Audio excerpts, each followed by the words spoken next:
በአሁኑ ሰዓት የምድር እግሮች በስቴዲየም አረንጓዴ ሳር ላይ ለድል እየሮጡ ነው።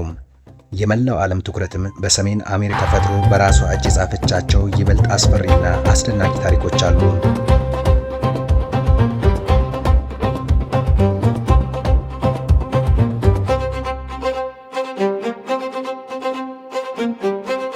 እስኪ ያስቡት፣ በአንድ በኩል ከጥልቁ አስፈሪ ገደል በላይ በተንጠለጠለ ገመድ ላይ ቆመው በጭጋግ መካከል ሕይወትና ሞትን በትውስታ ይቃኛሉ።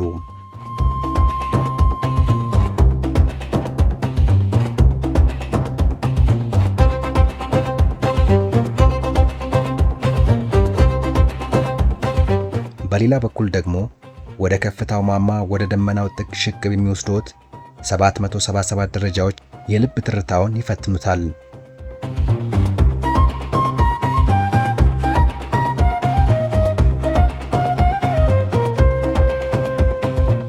ዛሬ በዘንድሮ የዓለም ዋንጫ ድምቀት ስር ካለችው ካናዳ ተነስተን እስከ ጥንታዊቷና ምስጢራዊቷ የኢትዮጵያ ምድር እንዘልቃለን።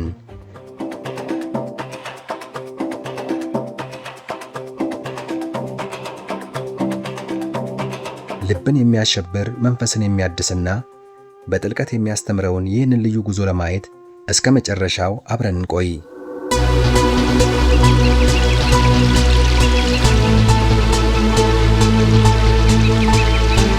ጉዟችንን ወደ ሰሜን አሜሪካ ካናዳ፣ ወደ ብሪቲሽ ኮሎምቢያ ጥቅጥቅ ያሉ ደኖችን ጀምር። እዚህ ስፍራ የዓለም ዋንጫ ድምቀትና የስቴዲየም ጩኸት ፋታ ይሰጣል። መጀመሪያ የሚቀበላችሁ የጥንታዊው ደን ጭጋጋማ ሽታና እርጥበት አዘል አየር ነው።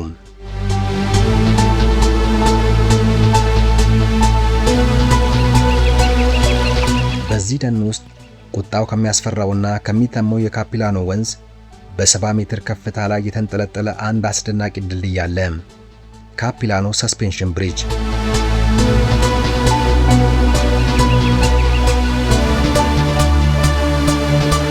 ይህ ድልድይ ለምን ልዩ ሆነ? መሐንዲሶች እንደሚሉት ይህ ድልድይ ሕያው ነው። ቋሚና የማይነቃነቅ ብረት አይደለም። በላዩ ላይ ሲራመዱ ከእያንዳንዱ እርምጃው ጋር አብሮ ይደንሳል፣ ይወዛወዛል። ነፋሱ ሲበረታ ደግሞ ከስር ያለውን ጥልቅ ገደል ሊያሳያችሁ እንደሚፈልግ ወደ ግራና ቀኝ ይገፋችኋል።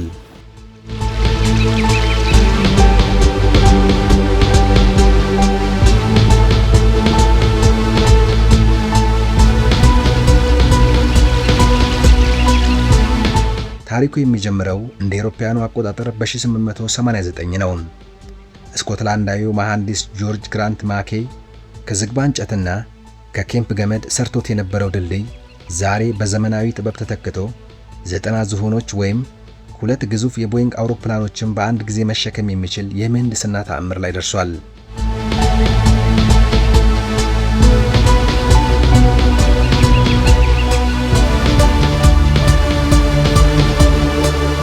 ካፒላኖ ለሚጎበኘው የብረት ሽቦ ብቻ አይደለም። የአካባቢው ጥንታውያኑ ነዋሪዎች ኪያፓላኖ ይሉታል። ትርጉሙም የሚያምር ወንዝ ማለት ነው። በጫካ ውስጥ ያሉ ግዙፍ የቶተም የእንጨት ቅርጻ ቅርጾች ዝም ብለው የሚቆሙ አይደሉም። እያንዳንዳቸው የምስጢር ቋንቋ አላቸው። የነገዶቹን ጀግንነትና የሰው ልጅ ከተፈጥሮ ጋር ያለውን መንፈሳዊ ትስስር የሚተርኩ ታሪካዊ መጻሕፍቶች ናቸው።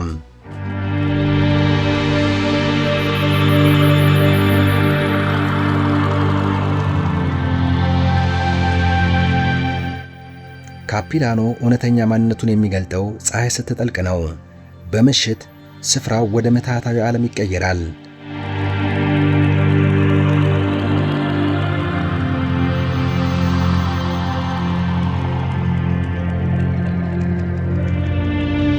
በሺዎች የሚቆጠሩ ባለቀለም መብራቶች ድልድዩንና የሺህ ዓመታት ያረጁ ዛፎችን ሲያደምቋቸው ከስር ከሚፈሰው ወንዝ ድምፅ ጋር ተዳምሮ ልብን የሚሰርቅ ድባብ ይፈጥራል።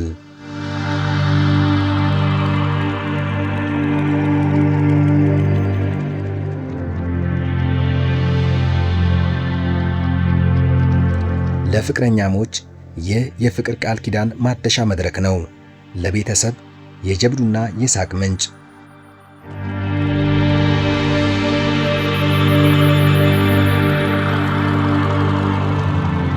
በተናጠል ለሚጓዙ ደግሞ በገደሉ አስፈሪነትና በምሽቱ ብርሃን መሃል ቆመው ከራሳቸው ጋር የሚገናኙበት የነጻነት ስፍራ ነው።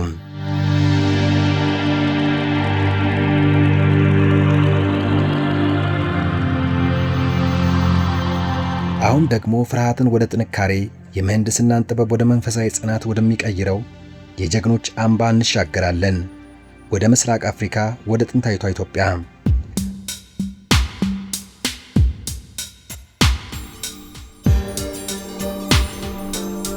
በማዕከላዊ ኢትዮጵያ በከምባታ ምድር ከባህር ጠለል በላይ 3000 ሜትር ከፍታ ላይ አንድ ግዙፍ ተራራ ይታያል። ሀምበሪቾ።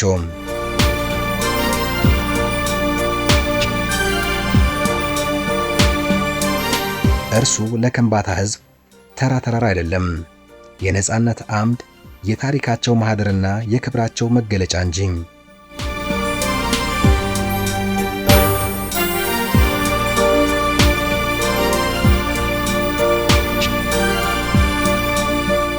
ወደዚህ ተራራ አናት ለመውጣት የሚጠበቅቦት ተራ ጉዞ አይደለም።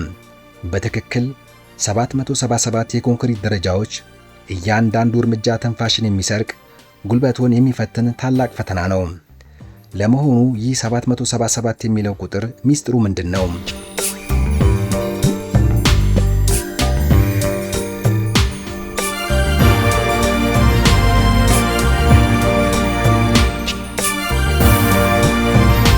ለመሆኑ ይህ 777 የሚለው ቁጥር ሚስጥሩ ምንድን ነው? በከምባታ ባህል 7 ፍጹም የሆነ የፍትህ፣ የስምምነትና የዲሞክራሲ ቁጥር ነው።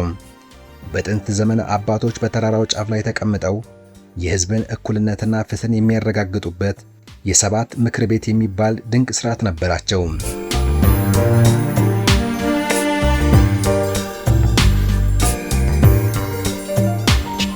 የመጀመሪያዎቹን 777 ደረጃዎችን ጨርሰው አናት ላይ ደረስኩ ሲሉ ሌላ አስደናቂ ጉዞ ይጠብቅዎታል።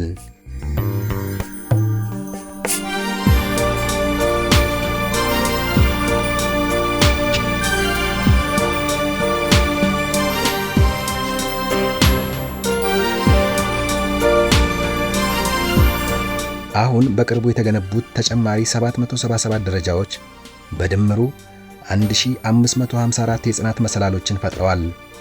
እነዚህ ደረጃዎች በቀጥታ የሚወስዱን ወደ ተራራው የመጨረሻ ጫፍ ወደ ሂድሪኪኖ ነው።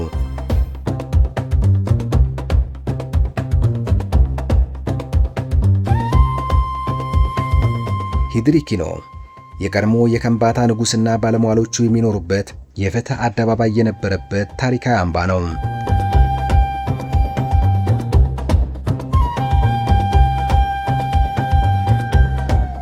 እዚህ ተራራ ላይ መቆም ማለት የታላላቅ አባቶችን የፍትህ መንበር መርገጥ ማለት ነው።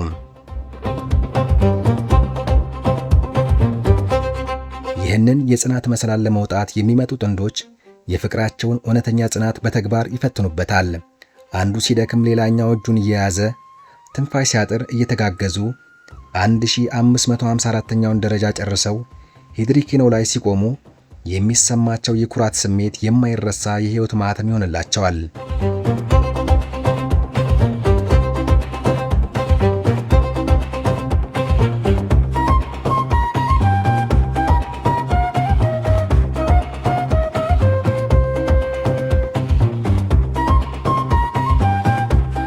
ለቡድን ተጓዦች ደግሞ ሀምበሪቾ የአብሮነት አደባባይ ነው።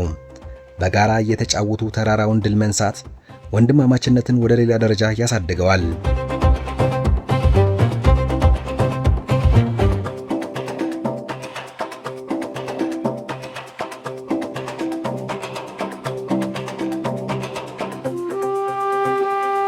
እርሶ ስር ያለው ታሪክና ከፊቶ ያለው አስደናቂ የተፈጥሮ እይታ ከአካል ድካም በላይ የሆነ መንፈሳዊ እርካታን ይለግሰውታል። እስቲ እነዚህን ሁለት ስፍራዎች ጎን ለጎን እናስተውላቸው። የካናዳው ካፒላኖ የሰው ልጅ ከጥልቁ ገደልና ከሚቆጣው ወንዝ በላይ በአግድም የሚሻገር የምህንድስና ተአምር ነው።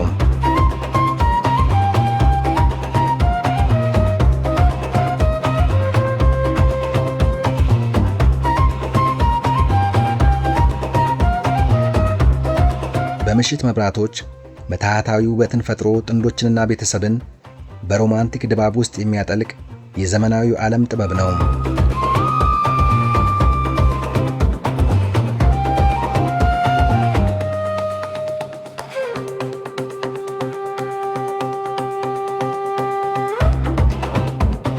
በሌላ በኩል ደግሞ የከምባታው ሀምበሪቾ ይታያል። ሰውን ከተፈጥሮ ጋር እያታገሉ ጥንዶችን በጽናት የቡድን ተጓዦችን ደግሞ በአንድነት እያስተሳሰሩ በድምሩ 1554 ደረጃዎችን አልፈው ወደ ሰማዩ ጫፍ የሚያደርሱ የጽናት መሰላሎች ናቸው።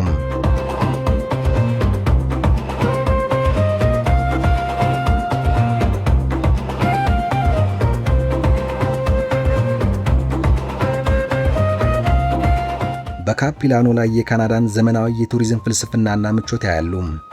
በሃምበሪቾ ደግሞ የማይበገረውን የኢትዮጵያውያንን ማንነትና የጥንቱን የፍትህ አደባባይ ሚስጥር ያገኛሉ።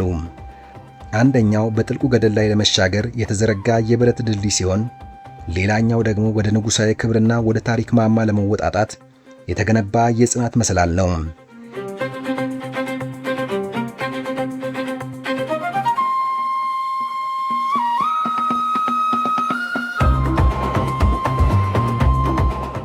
የዘንድሮ የዓለም ዋንጫ አሸናፊውን ለይቶ ዋንጫው ወደ አንዱ ሀገር ይሄድ ይሆናል።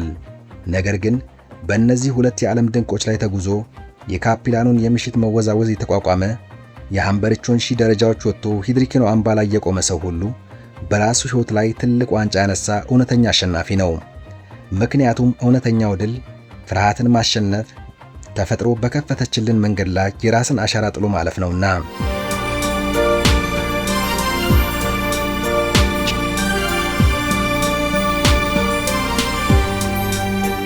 ኩካይ ሚዲያ ነበርን። ስለተከታተላችሁን እናመሰግናለን።